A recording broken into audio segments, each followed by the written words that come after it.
Un cours en miracle, leçon 18. Je ne suis pas seule à éprouver les effets de ma vue. J'ai la misère avec cette phrase-là, excusez-moi, c'est peut-être un jugement là. De ma vue. Je ne suis pas seule à éprouver les effets de ma vision, de ce que je vois, je dirais. Anywho, la leçon dit « Je ne suis pas seule à éprouver les effets de ma vue, ce que je vois. » L'idée d'aujourd'hui est une autre étape pour apprendre que les pensées qui engendrent ce que tu vois, je répète, les pensées qui engendrent ce que tu vois, donc ce sont nos pensées qui engendrent ce que l'on voit, ne sont jamais neutres ni sans importance. Et je veux juste mentionner, selon ma compréhension, il faut se rappeler que les leçons précédentes ont déjà dit que mes pensées n'ont pas de signification. C'est comme ça que ça le dit en français? J'ai beaucoup de difficulté à le faire en français quand je le fais avec la langue originale. Des traductions demeurent ça, des traductions, je ne sais pas comment dire ça. C'est moi probablement qui ai un travail supplémentaire à faire dans mon esprit parce que il y a une différence. Et peut-être qu'il y a quelque part en moi qui ne l'accepte pas, qui n'accepte pas l'erreur. C'est mon ego. C'est ça, ça dit bien la signification. Donc, la leçon, quand ça dit n'a aucune signification, ça veut dire de valeur, de signification profonde là, dans la vie. Ce que je pense, ce que je vois, j'ai donné à tout la signification que ça a pour moi. C'est pas la même chose que des effets. Ça n'a pas de signification, ce que je pense, mais ça a des effets. C'est différent. Je conseille aussi de prendre un dictionnaire quand il y a un mot, même si c'est un mot que tu penses que tu connais la signification du mot, va voir les différentes possibilités de regarder un mot. Puis des fois, ça fait un clic dans nos esprits. Mais encore là, ça, c'est l'esprit rationnel qui vient de parler. J'écoute quelqu'un en ligne qui le fait en anglais, mais qui fait ça depuis des années. Là. C'est vraiment un enseignant. Mais lui, il se dit vraiment un étudiant, mais il a une belle humilité. Mais il dit, quand tu prends ton temps à écrire, à analyser, à surligner, c'est moi. Ça fait 14 ans que je fais ça.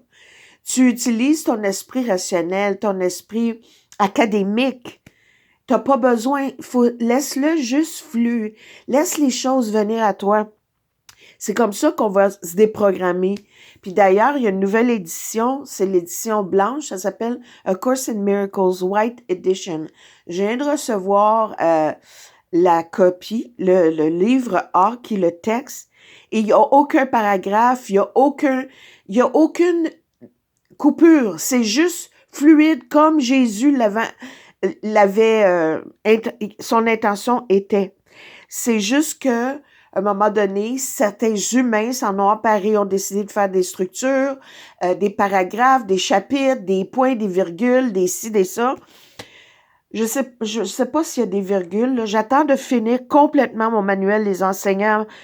Pour une xème fois, je finis chaque livre à chaque année. Je vais me mettre à l'autre parce que le cours en miracle, là, c'est un cours en miracle. Ça déprogramme l'esprit qui a été programmé. Bref, c'est simple comme ça, OK? Donc, la leçon aujourd'hui nous dit, je ne suis pas seule à éprouver les effets de ma vue. Donc, ces pensées qui engendrent ce que tu vois ne sont jamais neutres et sans importance. Elle met aussi l'idée d'aujourd'hui, mais aussi l'accent sur l'idée que nos esprits sont joints. Nos esprits sont joints. Idée sur laquelle nous reviendrons plus tard avec une insistance croissante. L'idée d'aujourd'hui ne porte pas tant ce que tu vois que sur la façon dont tu le vois. Parce que la façon dont on voit les choses est basée sur la signification qui leur a été donnée, qui vient du passé. et c'est personnel. Les perceptions sont personnelles au personnage. Par conséquent, les exercices d'aujourd'hui mettent l'accent sur cet aspect de la perception. Perception et connaissance, c'est différent. Perception et ce qui est, c'est différent. Ce que j'aperçois dans le moment, un fait, exemple, il pleut dehors, c'est un fait. En ce moment, il pleut dehors, dans mon expérience, mais ce que je pense de la pluie, ce que je pense d'être mouillé, tout ça, la description que je donne à tout ça, c'est ma perception et c'est là où je perds le moment présent. Là, je suis dans le passé. Les 3 ou 4 périodes d'exercice qui sont recommandées devraient être faites de la façon suivante. Regarde autour de toi en choisissant au hasard, autant que possible, choisir au hasard, les objets auxquels l'idée d'aujourd'hui sera appliquée. Et en gardant ton regard posé sur chacun d'eux, assez longtemps pour dire « Je ne suis pas seul à éprouver les effets de la façon dont je vois cette leçon. Je ne suis pas seul à éprouver les effets de la façon dont je vois ce livre. Je ne suis pas seul à éprouver les effets de la façon dont je vois cette plante. Tout ce que j'ai autour de moi, ce que je vois par la fenêtre, je répète la pratique. Je ne suis pas seul à éprouver les effets de la façon dont je vois cette maison. Je ne suis pas seul à éprouver les effets de la façon dont je vois ce ciel. Et termine chaque période d'exercice en répétant l'énoncé plus général. Je ne suis pas seul à éprouver les effets de ma vue, de ce que je vois. 1 minute environ, ou même moins, suffira pour chaque période d'exercice. Et je répète qu'ils nous disent ici de faire combien de périodes d'exercice? Combien? 3 ou 4. C'est important de suivre ce qui est recommandé. Et ça fait des années que je fais le cours en miracle. Des années, là. Les leçons à chaque... Puis j'ai hâte de les faire. Mais je vous dis, jusqu'à maintenant, j'ai pas toujours fait comme ça le dit. J'ai dit, Caroline de Bin, quand est-ce que je vais me mettre en braquette de le faire? Pas en braquette. Quand est-ce que je vais me mettre... Quand est-ce que je vais être assez disciplinée pour faire exactement ce que ça dit? Et là, à date, ça marche, mon affaire. Mais ça fait 18 jours de 20-25. Mais j'ai des transformations parce que j'ai peut-être manqué une leçon. Tu sais, je fais plusieurs leçons correctement par année. Donc, je fais peut-être les autres l'année d'après, puis le travail se fait. Mais si tu le fais vraiment bien, tu n'as pas besoin de le faire pendant 14 ans, là, tu sais. Puis, oublie pas que, étant donné que nos esprits sont joints, à un moment donné, tu vas le comprendre, ça. Je suis pas la seule à faire un cours en miracle. Donc, on s'élève en conscience. On est joints, on est un en esprit. Ce que je vois, ce que je transforme à mon esprit, je transforme dans l'esprit de tout. Ainsi de suite pour tout le monde. Je peux participer à l'esprit collectif de l'ego ou je peux participer à l'esprit collectif de l'esprit de Dieu, de la vie. La leçon précédente ou celle d'avant nous le dit.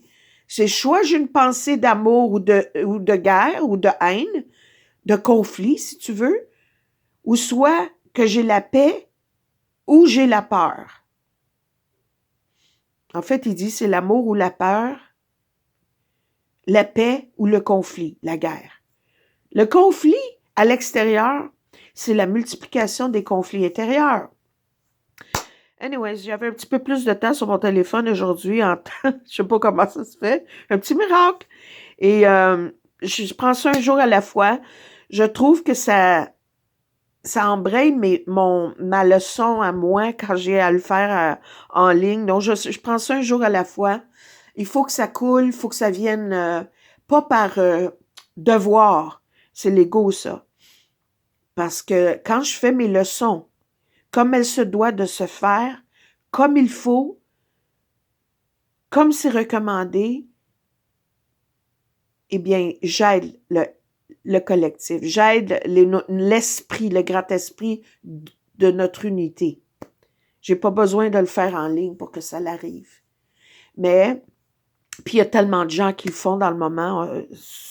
Mais je dis pas ça pour m'en sortir, je dis ça pour encourager tout le monde. C'est vraiment... personne, il n'y a rien à l'extérieur de nous. Il n'y a rien. Tout se passe dans l'esprit.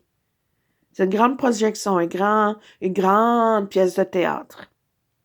Alors, on se répète, je ne suis pas seule à éprouver les effets de ma vue. Je ne suis pas seule à éprouver les effets de ce que je vois. Et ni toi ni moi. Bonne pratique.